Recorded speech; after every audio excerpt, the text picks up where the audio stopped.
That is the past. That we call it history. Now the present history. But the hard murder of Manipur has a living history. The past living history.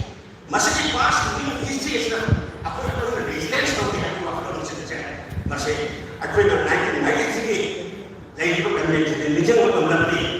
According to Masih Azhar say, hey, aku masih ngasih Euro according to resistance of the Muslim. Masih hari masa aku benar terjadi di bagi macam ini. Ada tentang amal yang ada dokter. Ayo ya.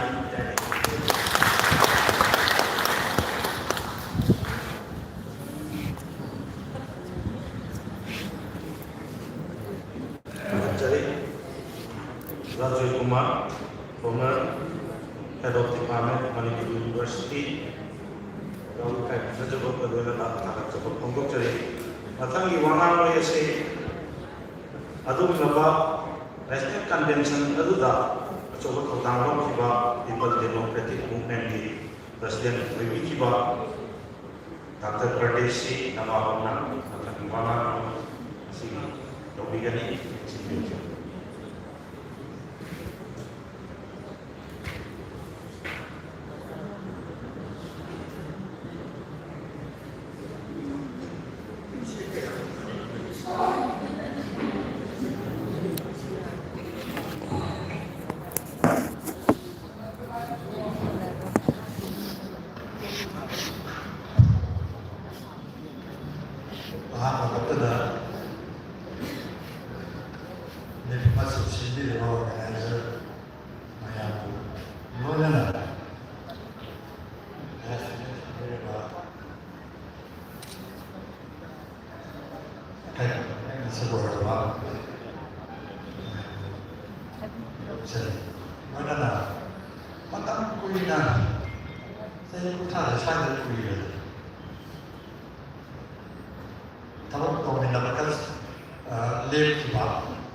Mapang pau daga house service tano di mana kami kami. So aduna sign up tong kari nama berkah dengan itu jasa. Kaya ni sana ni. Sinonda. Aina hasil sampai ni. Dia mana musik kudo, betul. Tapi mampu ya sasonnya ama mereka kan dari semuanya yang mentok mana dia kau mana tu mas aduna ko kari mampu ye desa sana nama agak noi kasi din nama hai ni nama kasi din nama tu beri ada ada nama benar nama yang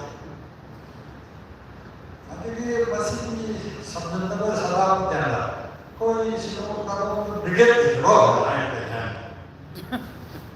Ya apa kita mampu dah tapar sini. Ah, ada lagi jadi tengah dia terus lagi ada ni.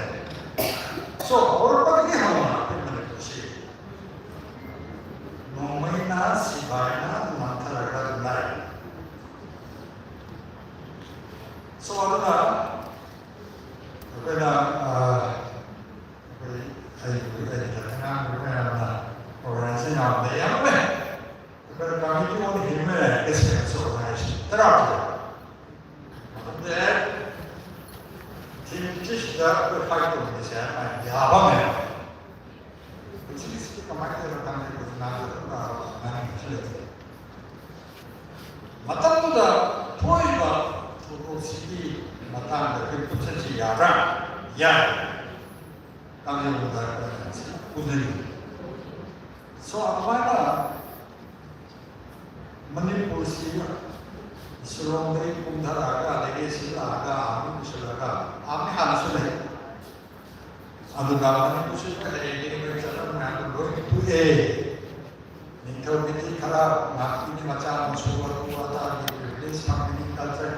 Kayak orang ni, itu yang orang. Ada,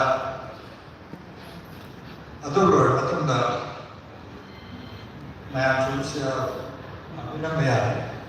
Pada ini, sovereign state orang nation law.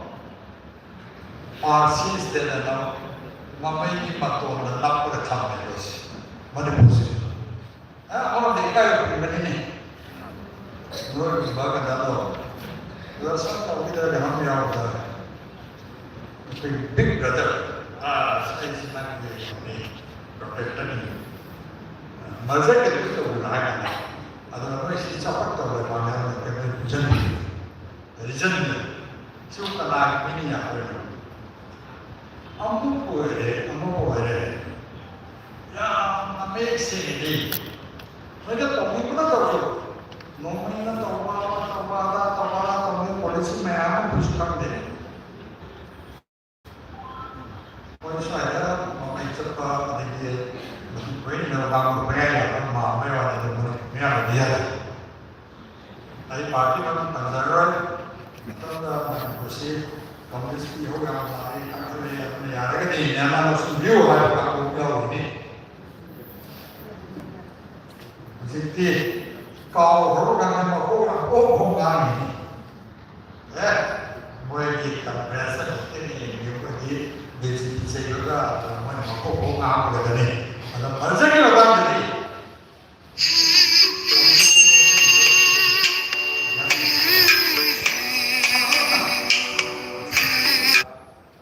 Maka serian ni, kau mesti tu ini, Komunis ini saya tanpa juga sebut secara tangguh. Dari mana komunis ini? Das. British dari komunis ini. Yang antara komunis kalau sampai tangguh dah. Kui kelihatan apa jadi. Leaders match nak kayak waris pemain. Mungkin kalau orang tidak nyampe. Itulah kanan mereka. Saya yang di sana mereka orang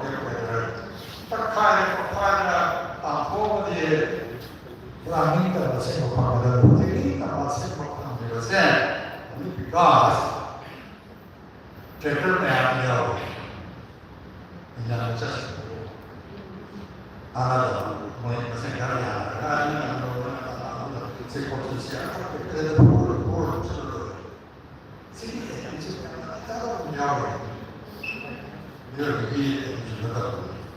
so the mind of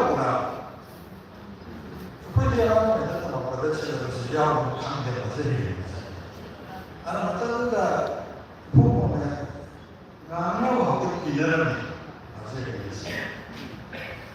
si vede con il banco di seminari na non è attivo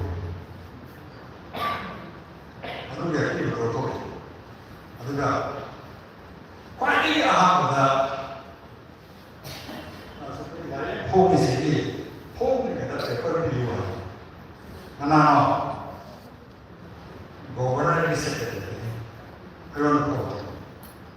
Nana, what is saying? Martha, no, we don't know. Saying, hello, Nana. Nana, home, Nana, position, not bigger, another. The hospital. Located in the offices of the law.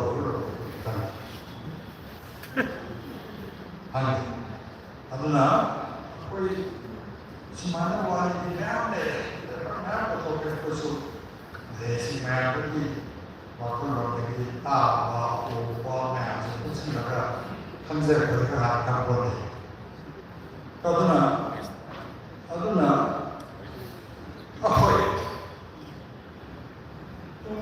Ama road में मामा है तो सीखे highway में पे है खत्म हो जाए लाइन में आना पड़ेगा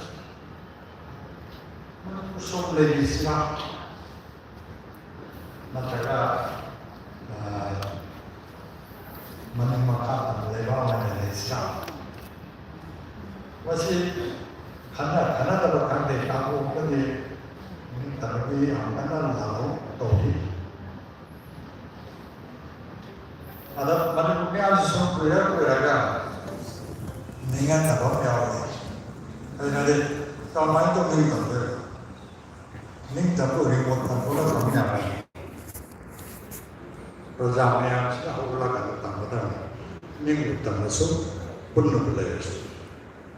But mainly mayam sudah. Setiap sama ucap kerana yang kami nasari, kau penting.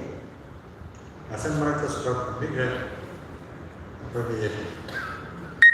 Kamu masih punan masih. Yang nak popular itu ada di bagian dari mana. Kalau itu popular. Si, mungkin kucing lewu mungkin sama kamu. Boleh mak test itu boleh terbuka. Ada kisah side effect apa ni? Ada yang punya side effect apa? Bagi setelah itu polisi, jadi polisi bikin macam ni sih. Atau apa lalu mana? Atau apa orang sesuatu kerja? Masih ada kekuatan ini kan? Atau orang sesuatu kerja? Komuniti yang lebih kesumaran lagi. Masih mayana, jika ni bahasa untuk mayana. Manu mata ada sini perlu. Kudu sudah matu, kita nak orang usia jauh.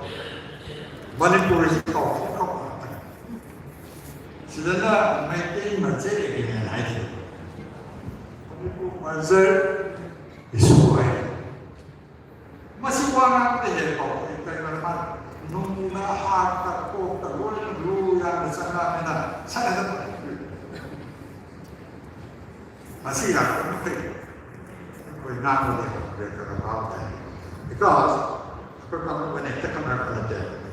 It is well now in that policy. Adu tu yang you, mereka tahu dan tu cerita. Adu tu pada kau ni siapa dia?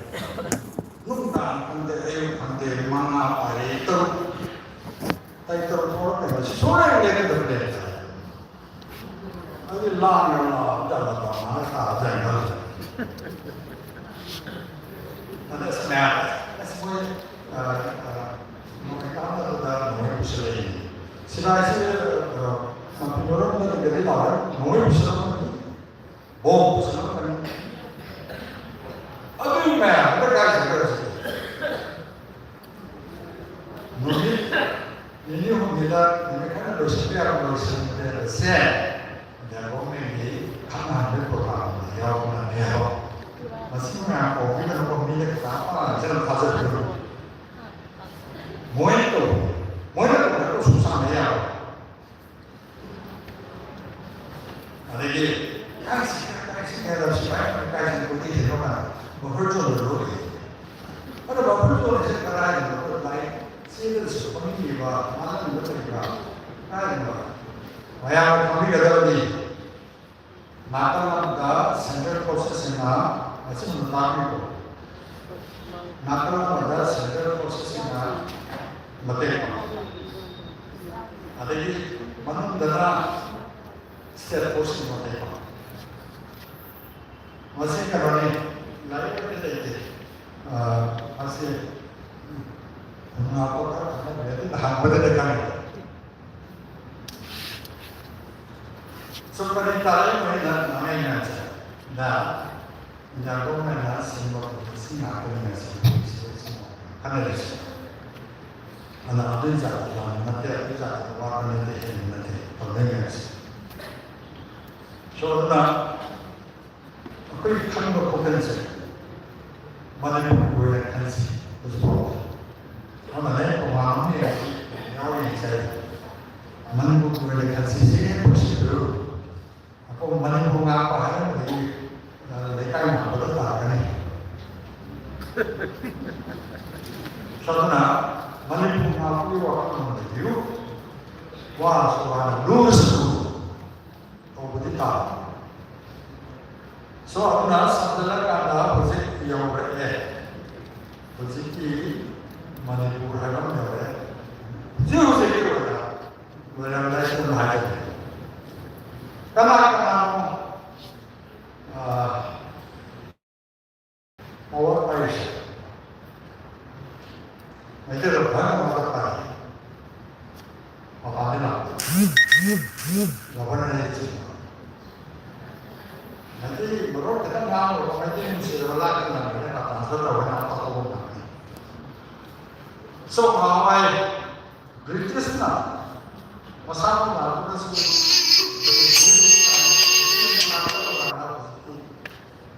jadi ese so rebelde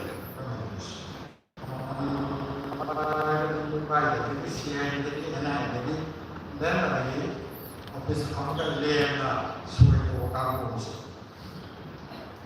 adalah masih Wapti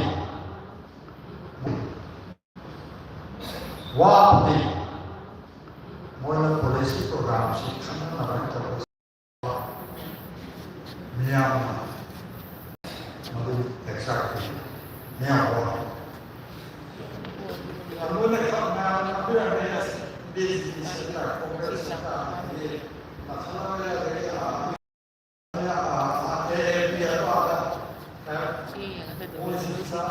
mana looking to us this is adanya mau apa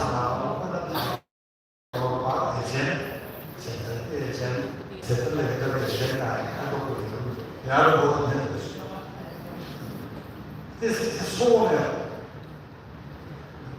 mana parti mana parti parti saya masih senjata orang singkat tahu karena sekarang karena orang singkat boleh bisa berlalu aku di sini dia kaya itu orang dia kaya masih ada mungkin masih ada masih dari mana adanya aku memang biasa lagi Mokoknya kita parti nanti kita vote bermain, jadi nanti kita vote berubah, ruling class dengan apa itu sebelum maka apa boleh, tidak banyak. Boleh itu kan vote bersih. Kali ini mana berasal dari sini, jadi लेकर आना अच्छी मांगण थालो कोई ये बात को मन दाया आम कोई या मरो बा एलिमेंट क्या है कॉपर मैग्नीशियम कार्बोनेट का यूरेनियम मशीन में कोई हाई को अदुगा किलोमीटर चाम बोलो किलोमीटर चाम में एरिया से when the forestry and the video when Paro was center by center mother was a vector is it and right don't right forest position and then you need to think that that they can know what go by any time of what outside kali banam dia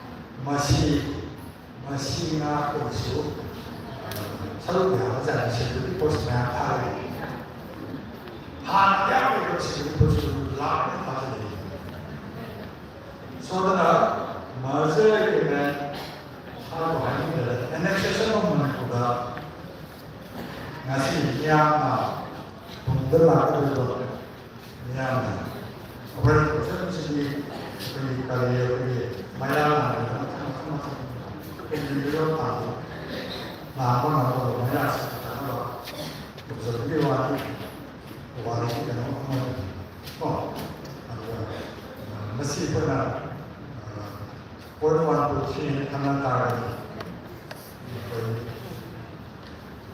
biar menjadi sama lagi kayak ini yang kedua Aduh, apa yang sih? Jadi, yo orang dari, aku bersih Rajbari mana aku lihat lagi. Karena ada ini saya sih. Saya kalau ya, boleh sesuatu dari semua itu berwali, atau kali kalau kan. Karena kami dia boleh tinggal boleh berwali. Buat ini yang suka saya pun, misal betul. Soalnya hasilnya begini, ini terjadi because power day. Kalau ini program day, power day. Aduna, apa? Kalau yang sudah Indonesia ini Saka, Filipina, misalnya sakit sebelum pada dia ada. Apa pada lagi? Saya semangat atau semangat dia semangat itu program real power.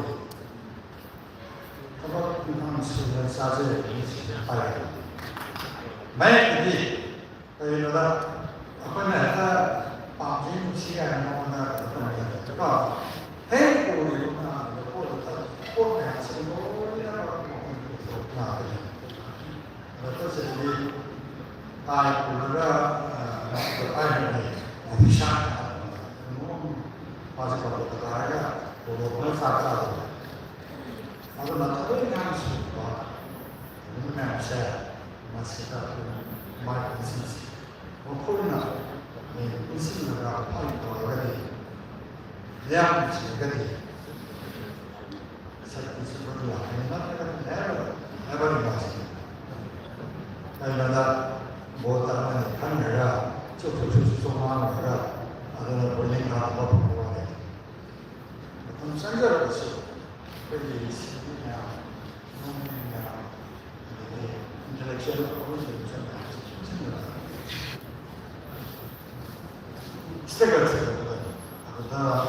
successful.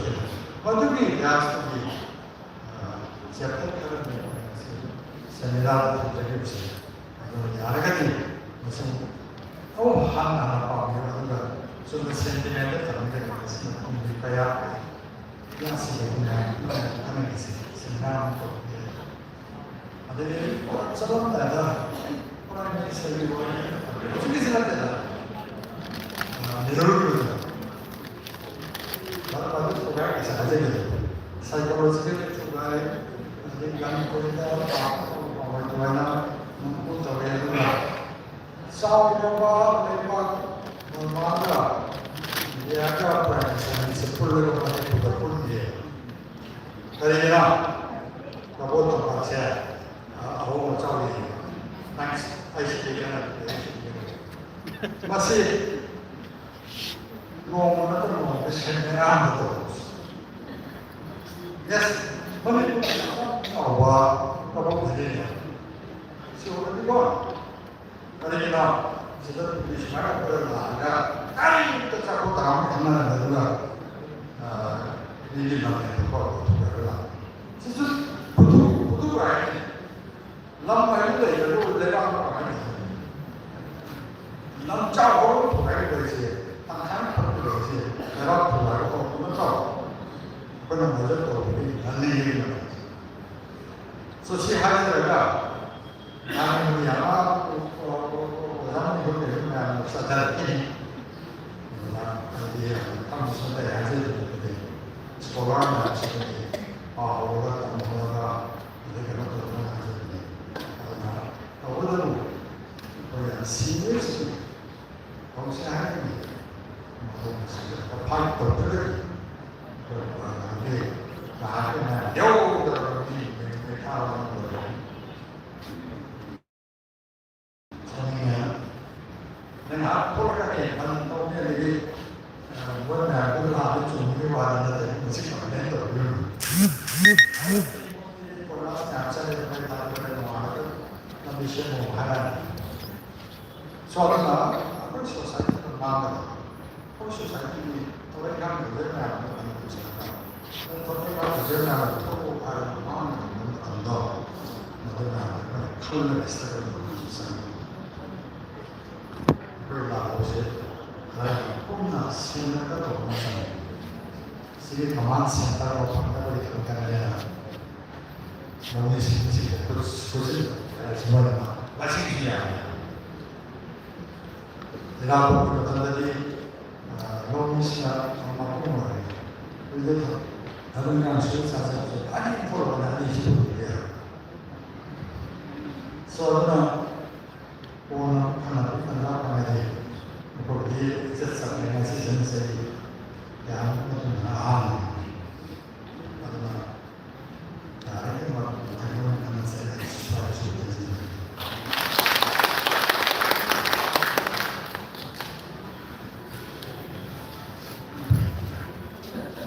Agak saya punya cerita di Bandar Dr. Pardeshi Namawam, the then President of the United States.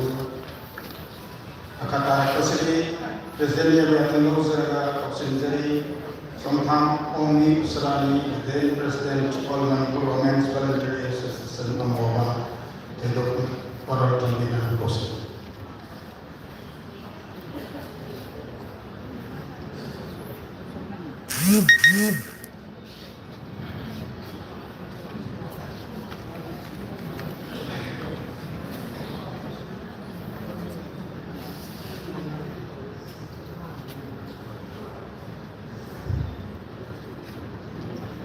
Nasi Omo Balita Lumakan Sini Pangdebang Pura Ucapan Esok dan Esok tadi Esok dan Berprestasi dan Indonesia. All of you mentioned the history of Amoa. All of you united Amoa. Pwede siguro merapat ang itu Manila Student Federation Committee. People directly committee mga sila ng pangkula na si inikutali sila sa mga nagpagdata doon yung pangkula kami sa natin sa pangkula kaya yung pangkula sila si DST pangkula sila kopesan the former running expansion. Guess for honor from that government in the history of the president, people generally movement. Guess for honor from the language in the Hydration, Senior Program, for the Examen, Malay American, Federation of the Television, Professor Andrew Marshall, former Chemical Department of the Federation of the Television, Special Invited to the ACDB, Swaraj America, President Kulimer of the Private of the Manipur, Council President Kulimer Council, Convener of the Committee of Main Speaker, the next speaker, Dr. National Social Scientist, Luna, Marvel ACDB, Akang, Mathematically, convention is a sort of Wikiba, PKD Commission, Amawari Commission, Amadi Manapari United, Silina, Mahim Simpuno, Ikai University, Pelina Pelos, Media, Ikai University. In conjunction with the Darama, the Bank of Evaluation, Convention, Atutari, the Bank of Evaluation, and the Convention. Money, Wari, Akakunan, Manimakatam Napaki, Adu. Kalimuba takut ni kata sama-sama ada. Sahi kali tentang matam, bagi mama kepala, kerja sedang tahu ini matam lesu menipun langgar. Matam dah, kerja sedang tahu nak, kekau ini mati, lalu harga menipun Dekau lewata menipuni tambah si mati pahami itu sebenarnya dekau samu pahami itu muda kesendaru nasi pauda samu pauda itu kai asuna sahi dari kita pada so menipuni niya amati itu masa semua sini harga awak tak tahu terbentuk menipuni tambah pahami. Aduh, ni kata manfaat matunda sakit karena sama itu makada, aku cakap itu makada ni tak makamnya lagi matunda. Aduh, matunda manipulasi masalah constitution sensitif, masalah itu kan dengar sensitif, masalah sensitif masalah dengar sensitif kan manipulasi mereka amat Mari sana juga ni kami ekori dalam sisa sisa konsep sisa bahulu juga ni. Mari kuli warga kita lisina masama kendeku mama ni September kita mama tu amati Oktober kita terang masih mari dunia ni pun sida mari sina na asal bak sina bawah lagi ngasih kau. Di sini masalah ni, aku kemarin sekali kita pun kemarin Manipur di matam ini kau dah ingat merger agreement sign kau dah. Sih, aduh lagi waktu kita Kanada Manipur ni kata Manipur election ba constitution. Amat dia di mana sendiri berlaku mutaki. Manipur ini ada lokasi kau matu jadi Manipur tamai hinjat ni kau amat benda. India malu yaro kali asal mungaba makawa nasi kau lagi. Manipuri yang so makoi pun siron bangun sandra hamsan dapat pun surat lagi ni selilonda, lengalonda, kunalonda, tidak putih maka nasi ekoi nak lekha karaba kunalonda lagi. Miana warisu asli orang kam tidak pematamda. Lising masalah ni pun makan sekian lebih tahun pun makan ini ingat juga. Mereka ini atau asal mana ni kaya yang kamu juga kamu lagi. Mereka ini makan juga indah manipulasi juga ni otoritas. Protes seperti asalnya saya lihat na 1949 dah ingat juga merger agreement adalah asli bersatu amati satu 지나가기도막다 가난해내가 민감아마 판가만 덕다니 말을 두번하니 인구자리 생활서 말하는 말을 따라하기 ay sama mga amuwa ni President o di may matanda ini semua di semua sama orang ini Oktober tang kuning pan ang kun matanda nuni lagi sok na National Convention on Manipur Merger is hada hiram masda ay look bali na hadi all Manipur Men's Voluntary Association amuwa all Manipur Muslim Educational Society MS Cookies Student Organization People journal kami movement begin. Look, mali asli nalagala. Mali kita merger issue di mata national convention si pangkut sakit. Hai ba national convention kasi kan makam ani dari kasi kaya ba akam ani si miya ngam ina lumala lagi. Min ko na panjara lagi kita ba.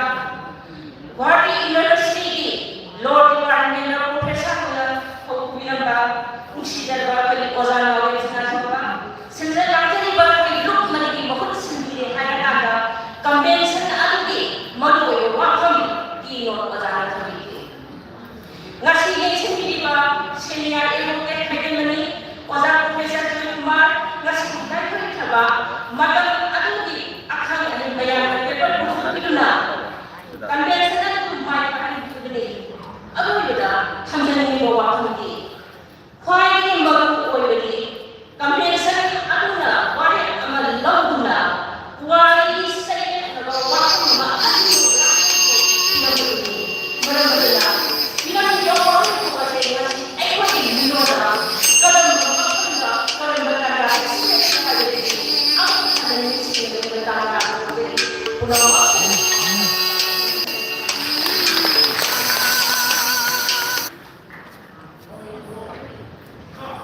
가급적이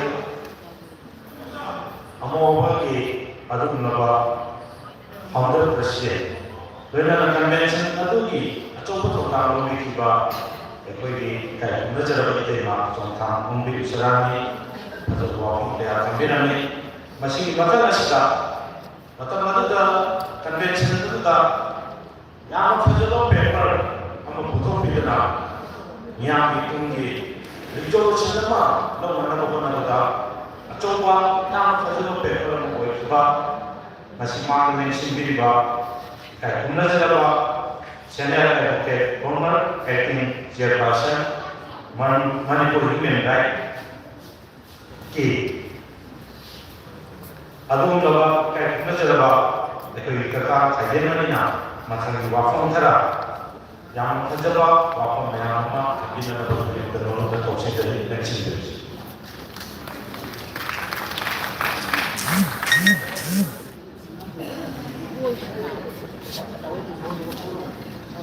Mampur aku jadi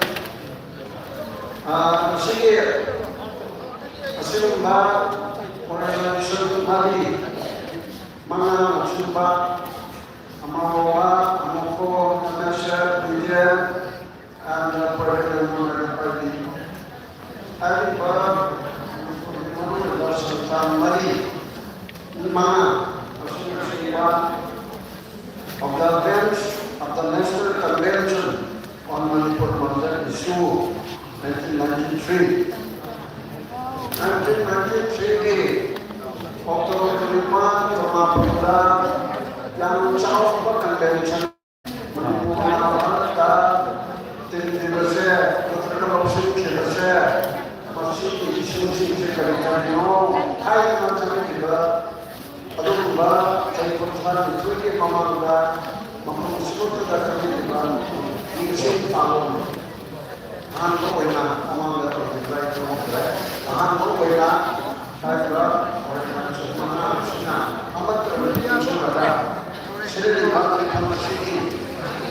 Asli makan itu jadi sini, mai akun dalam sini jadi bah, jadi orang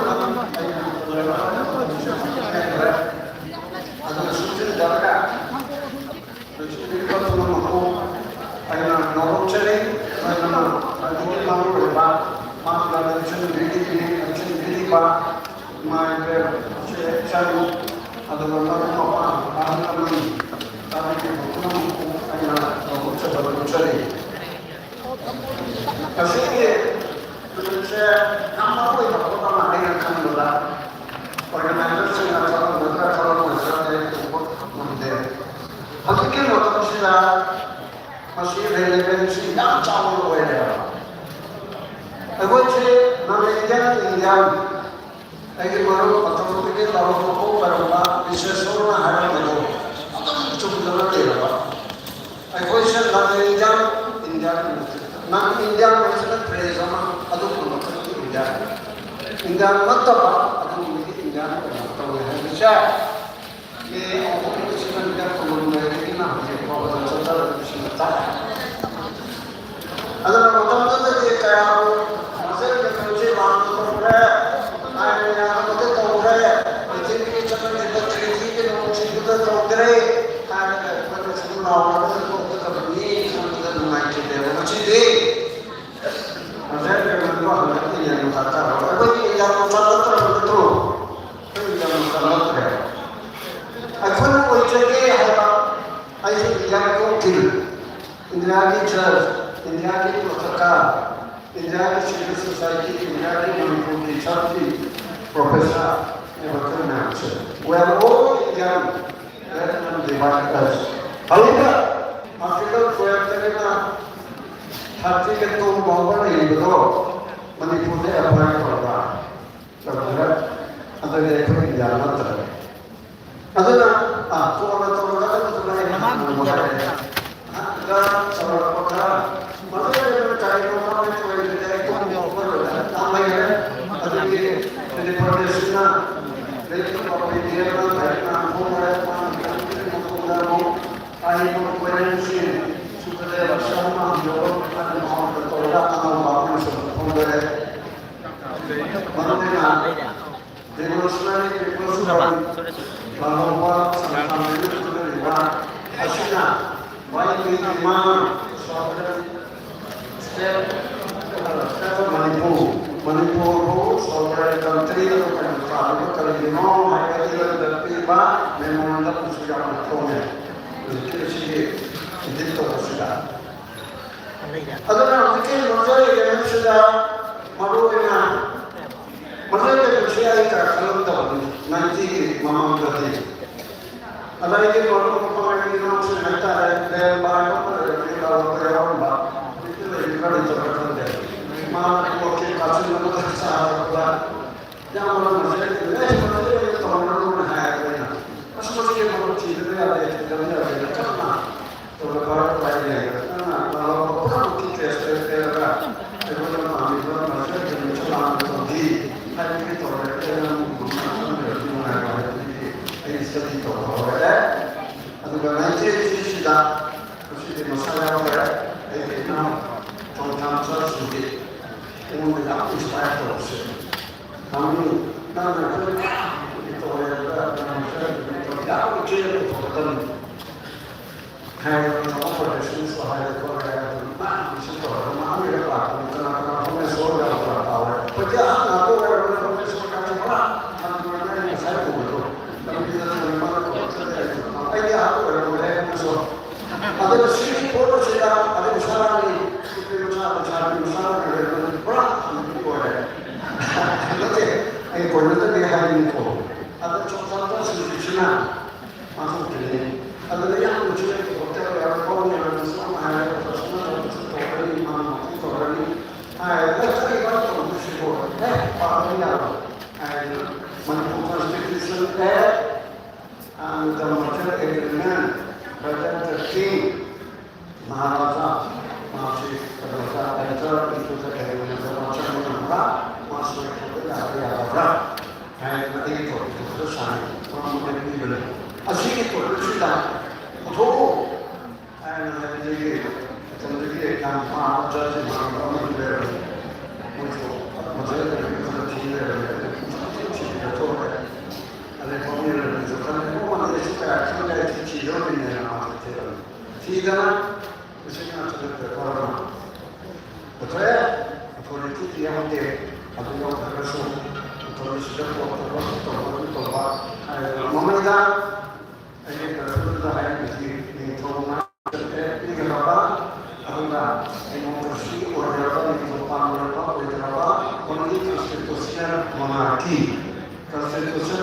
시수 잠깐 저러지 나라는 거는 많이 해보는 데고 로전 이거 먹고 이거는 컨스티튜션 뭐한테 하시기 좀 빠르거든요. 저가 아무한테 나서 얘기해요. 뭐제 나한테 지금 그러시다. 많이 보면 이만한 주인한테 저한테 했다. 뭐저기 남자들이 그러듯이 아빠 이거 또한 오래간만에 손짓이나 우리 많이 오래간만에 많이 시도시려 내가 너는 내가 세상 지는 오래가 막 뭐저기 디지털 뭐저기 됐었으나 어디보다는 뭐 야외 뭐 하는 거잖아요. 아니 빠르나 지나가서 좀 일을 해야 돼. 이번에 아무래도 또 오늘 먼저 쉐어 시작하다 그래. 그래. 아까 나의 질문을 하고 저렇게 나의 질문하고 이런 공부를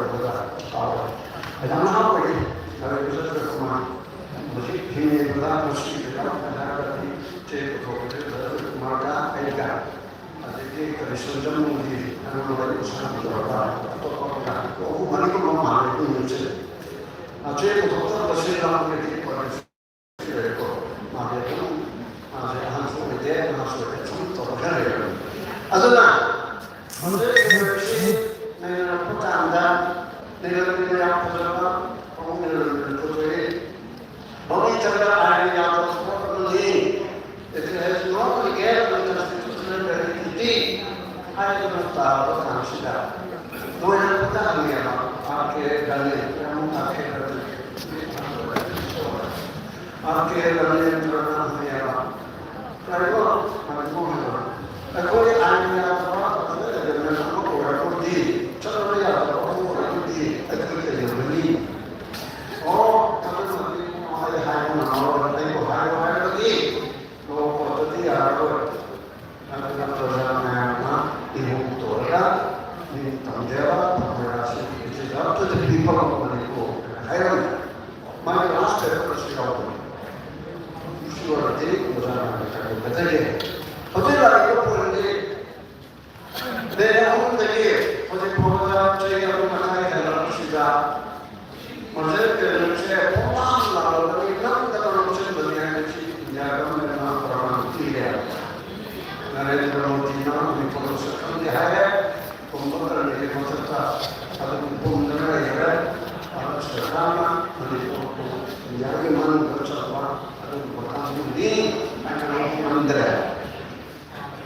아버지 그동안에 아저씨의 소브레니스트 땅을 하려고 소브레니스트 어제 마마한테 받아오는데 한국의 소브레니 거나 저희 파업들이 아시는 소브레니 거지다는 제가 말을 것이 소브레니 나 리스만 또 트레이 하려고 싶다 리스 공세 이스테탄 내는 이스테 sovereign authority that will not be government no side all sovereignty the day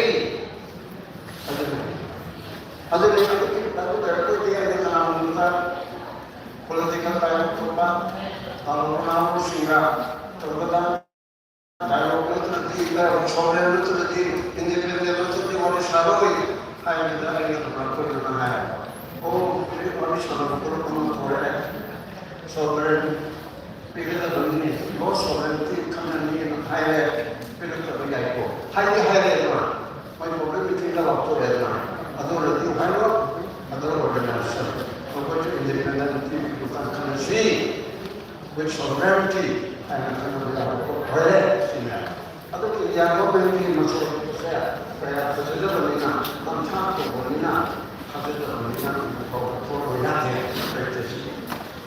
Jammu Kashmir मंजूरी के लिए तो होते हैं इसको मेरे को association 11th of August 1949 का मेरा हरीश सिंह ने मुद्दा फरवरी में हमारा प्रतिक्रिया प्रतिक्रिया सरकार से तो बदौड़े अदना मेरे चीना यार बिरो मधुना जितना राष्ट्रीय मधुना अदुकी मधुना 11th of August उनको अदुकी student association Masida, for defense, identity, communication, financial, notamment. Uno non c'è, tutti lo studio che è in una commissione soggetto per design. Negli anni verranno potranno tutti portare c'è, ma se lo si vedrà per design anche per la avanti, si è una per design così e non anche sotto. Hanno tutto di te.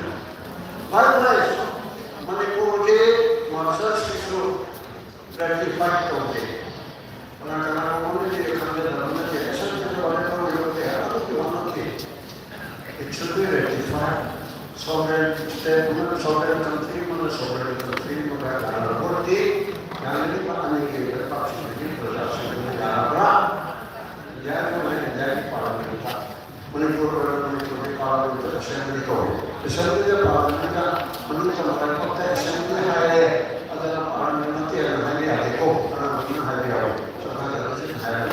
non è come così è sempre una vita non è ma tu perché ma state sempre adesso sempre di allora dove guarda base che lo che comanda e poi già una lei una che ha una cosa di una un buon ma c'è allora ma non mi dico che c'è la sono delle sono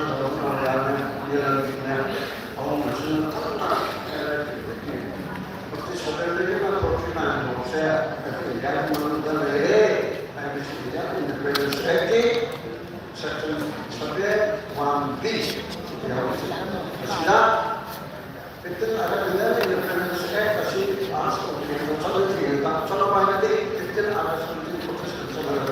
ma se c'è un cliente non manca con gli altri pensi se c'è in realtà dove devono fare deve dire e mi manca che comanda dove gli altri risultati quando sono presenti dove il dopo sono quando sono per voi addirittura essere capace di fare caratteristica per comunicazione pensieri per assolutamente a te di ma hai una insomma la sensazione di stare anche il popolo ma tu prima adesso c'è per cui c'è tanto potrebbe fare non si sa dire il popolo ci non cambia non è quello che si ha come non capita di ascoltare allora come puoi vedere una cosa che non sono più sopra da lì dopo ma allora non sa allora non hai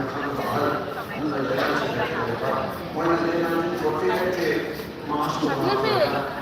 convinto passando per l'amministratore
Atau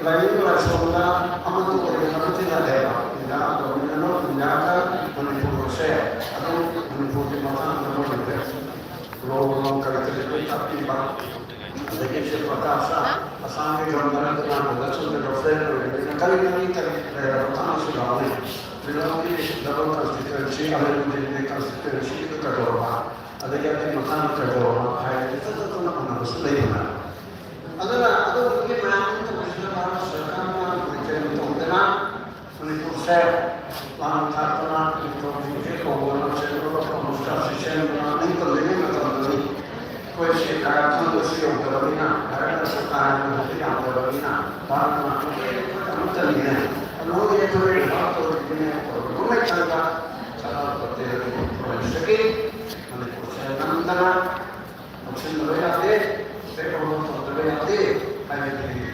berjifas dan berpikirkan orang untuk cari berada macam kecil terus kita cari yang ada kami politik dari kita tahu kata percakapan jadi di Sri-Lanka dari Kanada perkasaan hati yang itu bukan nama apa yang percakapan itu macam itu sekarang dulu ayat Torah itu macam yang harus mana jadi hadis mana jadi kita sana saya itu pasal itu topik ada Torah nandara masing-masing nandara saya ada siapa ada sesuatu itu begitu kalau saya bersama ada sesuatu manipulasi perkataan dari saya itu mungkin ada sesuatu atau jadi di forma sebab pertama asan di dalam itu komentar perkasa ini macam itu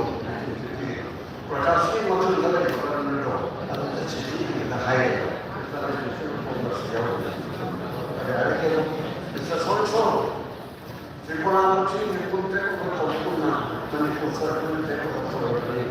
Anak masih, anak sekolah ada lebih sekolah pun sekolah ini, anak kita dalam kerja tertentu, mampu asal itu. Tak orang, tak orang. Oh, betul je.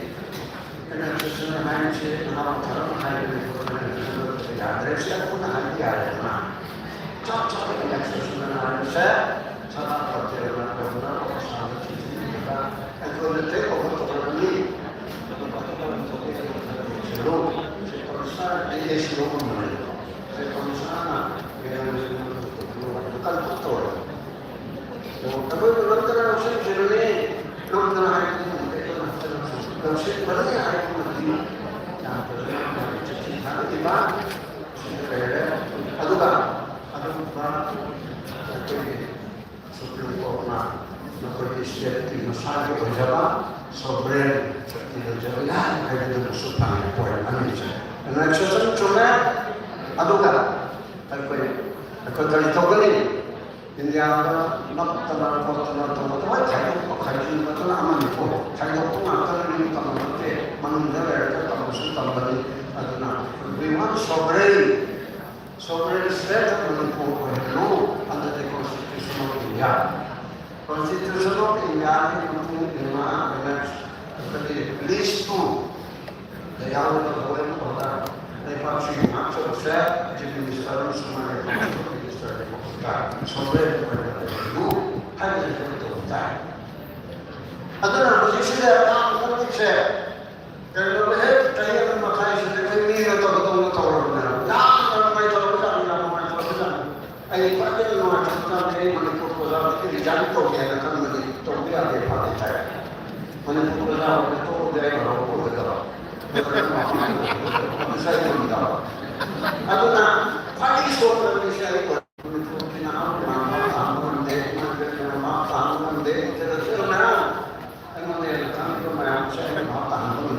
Aduna pagi sore ini saya ini udah hari Lagi saya nak belajar dulu. Ini nak tentang saya itu aja ni orang tu.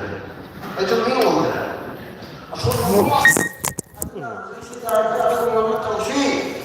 Jumlah ini kita dapat jumlah kita tahu sih. Itu nanti kita tahu dengan maksud apa. Tapi kalau tahu, kita macam begini.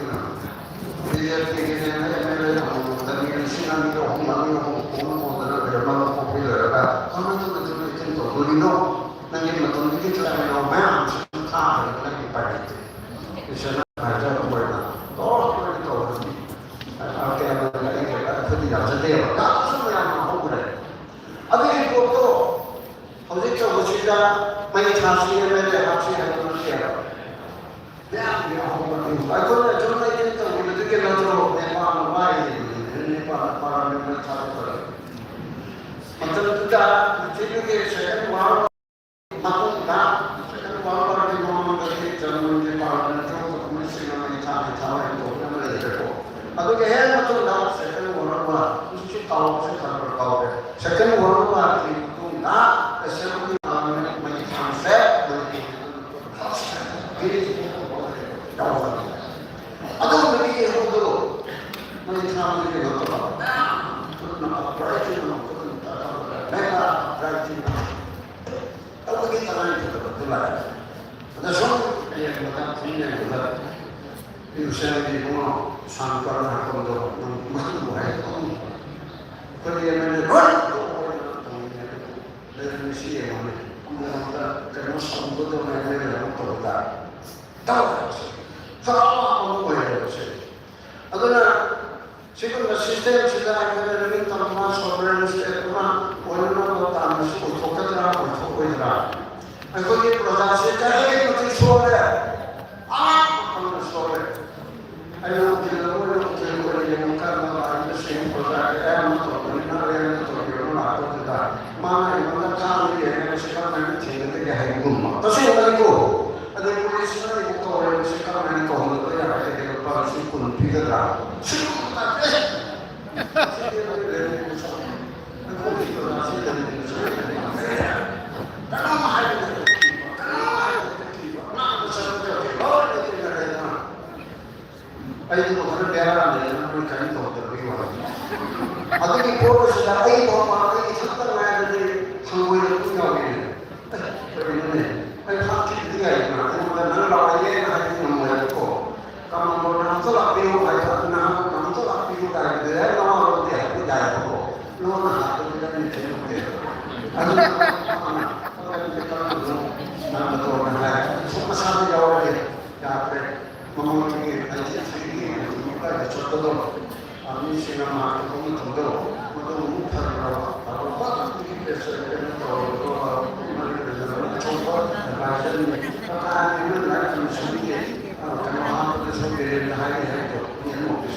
보였을까? 어떤 까만 식구를 통해서 그냥 소리를 내는 사람들이 아무도 없는 그런 소리를 내는 소리를 내는 그런 말이 사는 때는 간다. 당기나 이 쪽에다 보고 그 사람을 봐 예수시 쪽에다 보고 아이가 가기 그런 게 어쨌든 가만히 봐야 되는 거야. 문제 사람들이 말하는 게 가게로 강제자들에는 가게라 오라고 하는데 강제자들도 하는데 새끼들한테 저렇게 말하는 말씀을 딱 잡아놓기 그걸 불편하게 세고 해가지고 왜 그러니 아들이 양들에 MLS하고 다 전부를 공부 떠오르는 거라니 할거를 비우고 비니 생각해서 그래서 글쎄 아들이 할거 아들이 하는 것만 그냥 있어요 되게 잡아놓는 거다 비래 만약에 딱 인터넷 들이죠 그러면 공부다 비례세요 그럼 만약에 한번 더 받았대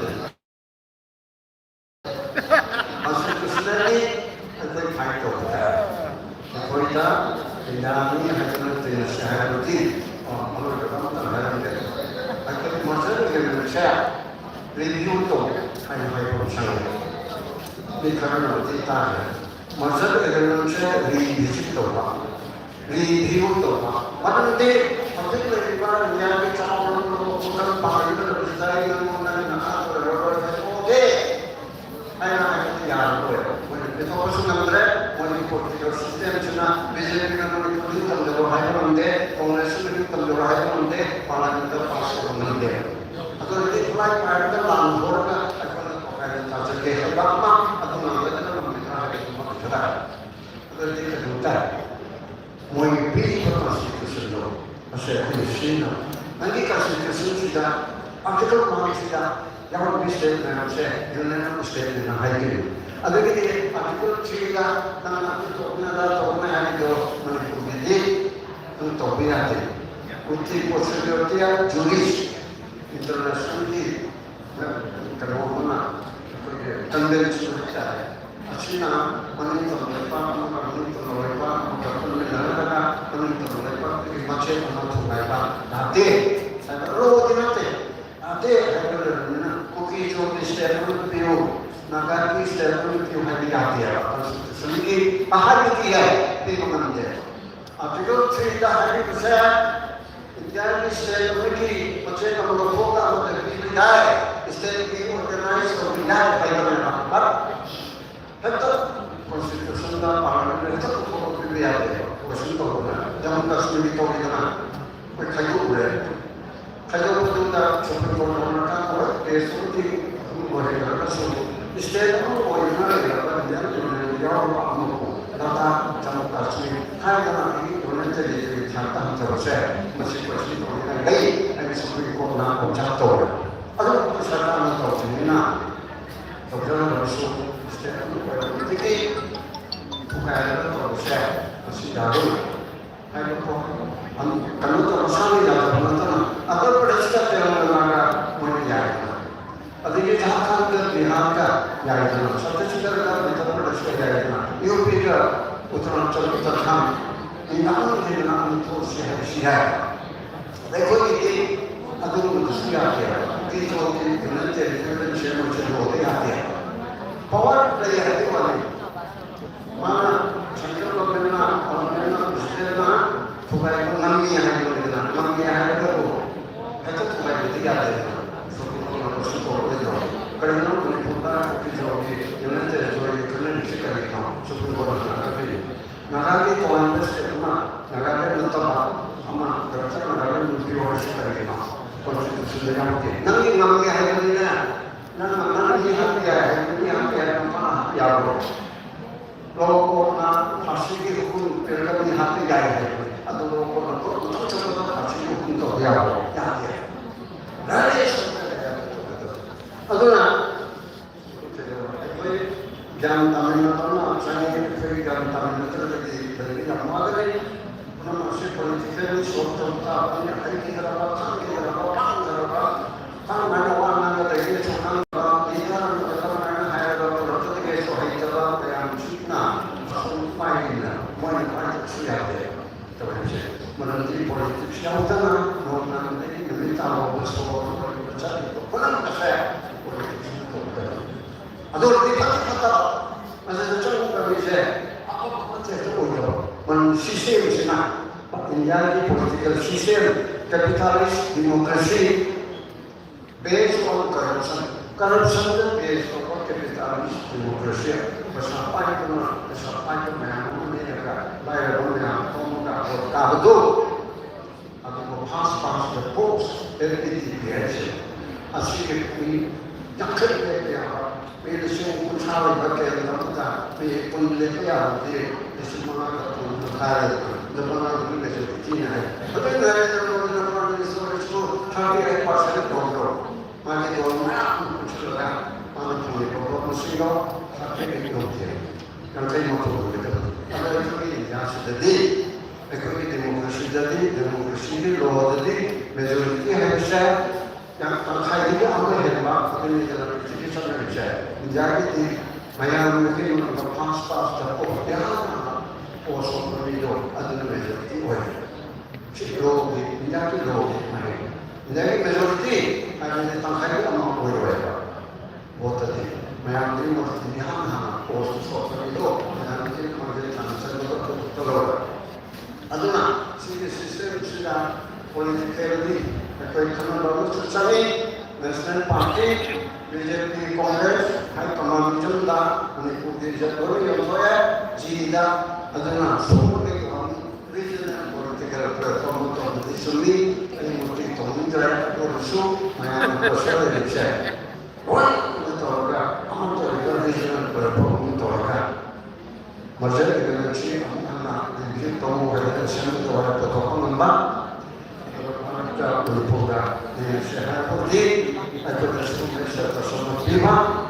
kahar pada bersuara tokoh bersuara di jauh dari proses ada untuk lembah jaga ada ini kona itu jaga, kau lihat pun kona ada intelektual mana siapa dalam kau ini terutama dari pun yang semua orang kalau harus karena ini mau itu dan semua itu bertopian kan sih ada mana ini orang itu regional panel di sini ada yang mau ini mau ini orang ini atau sistem itu mana apa ini nama apa sistem ada tiket di bawah kota Mayang Tuhan dari mana juga tahu. Federal Minister Dorota, seperti internet tam. Dan sekolah medicine utama mungkin sampai ke orang doktor dan Mayang ini apa lagi mau? Kita itu orang cerita itu, tahu cuma orang ini mana enggak, mesti tahu ini. Kami juga. Aduna, kalau kita sistem itu federal Minister orang mana yang kabar ini mana kerja ini orang yang itu apa? Ya, jadi kalau orang antara mereka itu semua orang itu ni, leadership tema itu ni, politik kami itu ni, konstitusi kami itu ni, kawan itu. Tapi orang kena ada orang yang ini kan lain kawan itu. Ikan itu orang siapa orang itu, kamu itu orang dia cuma ada, lepas itu orang atau politik orang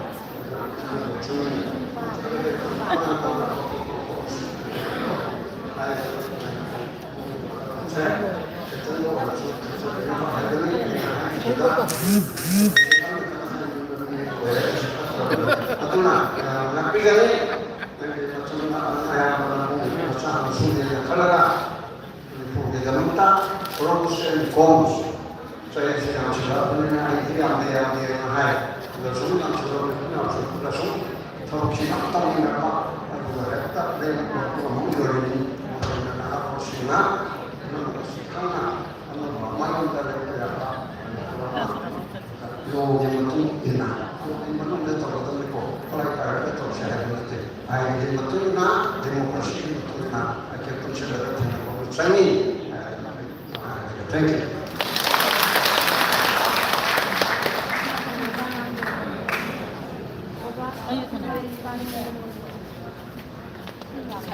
Akan cari, benar 원하시는지 만약에 우리가 아마 가까웠다 음악이 야가 다르다 먼저가 야스 같은 ada cari menjual dia manusia oke.